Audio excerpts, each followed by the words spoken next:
Thrand here, and I'm here with a very special blade, one that's got hundreds of thousands of views from Nepal and from India, believe it or not. It's the true blade of the Gurkha warrior. It's the Khukuri. Proud to bring it back and have a redemption test for it on our analog Ballistic Gel Head. It has a very good edge. It's razor sharp. It came that way. You can get these from Medieval Shop Australia. But I'd like to thank everybody for giving us such a great, I guess, late turnout, because the video came out years ago and it got some views, but it wasn't as big as it is now. And since we have all these viewers from Nepal and all the wonderful comments, I felt like back in the day when I had made the analog ballistics gel heads, we started making them for the channel, they were very, very primitive. Our new heads, this is like what I call like a Mark V head or something. I've gone through so many different versions. This one has the actual analog jaw. It has the artery in the neck. It has the vertebrae in the spine. It has a much better spine that actually behaves like a spine. The head's much more sturdy and doesn't have a spine that gives like some kind of jello or something.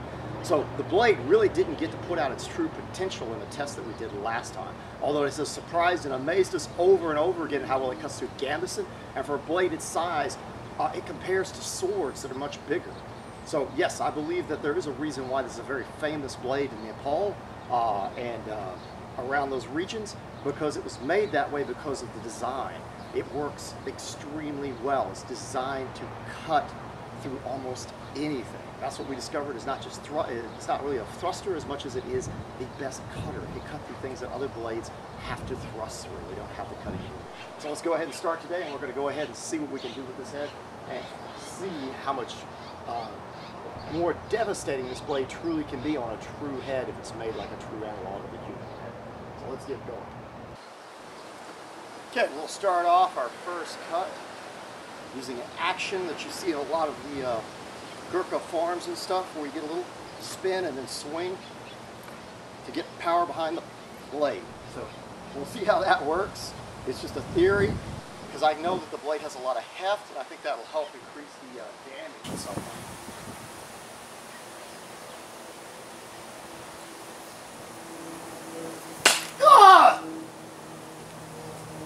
Now, if anybody saw that, we have cut completely into the skull, much more devastatingly than we did in any of the other videos.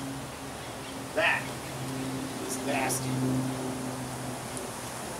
That means that would take the side of your head clean open all the way through. I don't know how well you can see this, because it's coming out the back side and we've got to split all the way in. Much more devastating than the video. A lot more blood.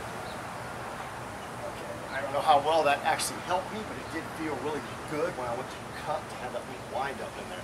Yes, I've seen that in some of their exhibitions and stuff recently, so thought I would throw that in. And yes, it has that feel where the little bit of, you can kind of get a little bit of power that might help the blade do its job.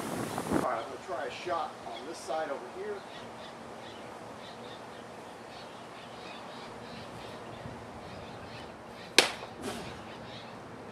I think we're getting what we wanted out of this blade. This is what we really wanted to see in the first one that didn't quite come through. It's very much, although a blade that can cut, very much like hitting with an axe or something without power to hit. This man is dead. Both hits with kills, and this is extreme. Let's go ahead and try something different. Because, I mean, I would try to take the entire top of the cap off, which I think is possible. Might do that in a second. I'm thinking, let's aim for the jaw one time and see what we do just hitting a man in the jaw.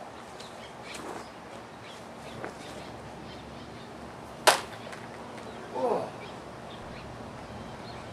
Clean through the jaw. That was just like clean through. The jaw is not easy to cut. I'm extremely impressed. One side of the jaw is cleft completely through. This man would be missing teeth, and his entire jaw would be shattered. And cut, actually technically cut, that's the whole cut. Okay, I'm thinking maybe let's do something a little different. Now we've done the jaw, I'm going to say let's come through the top and see what happens. I'm going to give it a little bit of oomph and swing it through. Oh! We took a nice slice out of the top of the skull. I mean, I literally took part of the skull off, and it went flying out that way. So yes, this would definitely relieve the pressure from the brain. The fluid would be running out. If you didn't take part of the brain with it, the man would be unconscious instantly and die quickly. So yes, I think the blade is exceptionally damaging. This is extreme. For something this size, this stuff it takes a sword to do. You can't resist, but maybe put one right across the top of the skull and see what it does. Oof! Other than pulling it straight up, we got another cleft all the way into the skull. And I mean, that is deep. We got it all the way into the nose. This is nasty. And through our actual jaw into the head. So this blade is devastating. Kind of stuff we're seeing here. And yes, the only blood I got on my hand was from touching it. This is actually keeping blood from dripping back onto my hand. I don't know if anybody can see this, but the little thing is actually doing its job. And it's dripping off to the ground. I am very impressed with that. Maybe there is some thought into the actual idea here that it may keep blood from the actual hand. Now, I would say we're going to try our artery that's right in this area and see how easy it cuts through it. I'm not going to do some extreme cut. I'm just going to do enough to try to cut through that artery, and that's it. We just want to take it through. That's it. Just a little. Oh. I would say we got a cut clean through the artery. We don't have the arterial pressure we normally would, but that is a complete sever. I'm going to pull it out of the neck just to show it. It went clean through our artery. So that man would be dead and all of the tendons would be cut in the neck. We would have that going on right there. So we've got a good performance from this blade. I think what I'm going to go for now is the decap. I'm going to try to take the head completely off. Just come straight through and see what happens.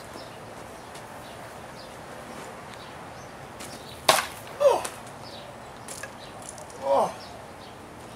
See what happened? We've shattered our spine. The spine's shattered. The only thing that's holding our head is a little sliver of bone and some actual gel. Let's go ahead and try hitting that up one more time.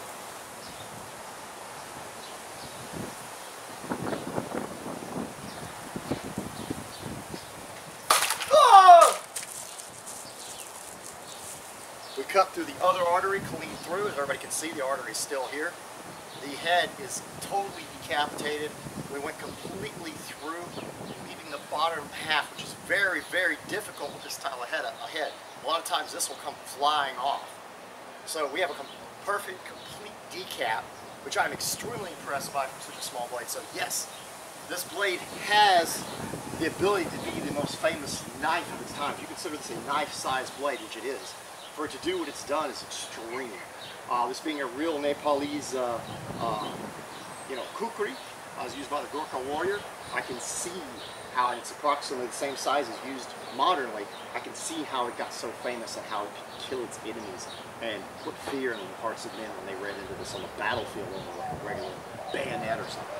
As this thing will actually cause carnage that the bayonet couldn't possibly even dream of. I love the blade. It's great for cutting. You can actually find more of these on Medieval Shop if you want to go by there. He has some other models now. And I hope you've enjoyed the video, and I bid you farewell.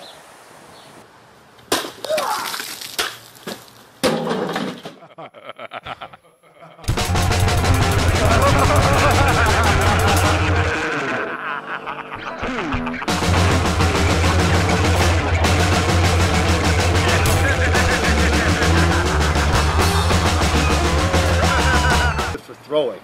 Now you do know you can damage handles with throwing, but this is pretty sturdy. So I would say in a pinch, if you had to throw it, it would throw like an axe, or you could even do a no-spin throw with it probably. Beautiful blade.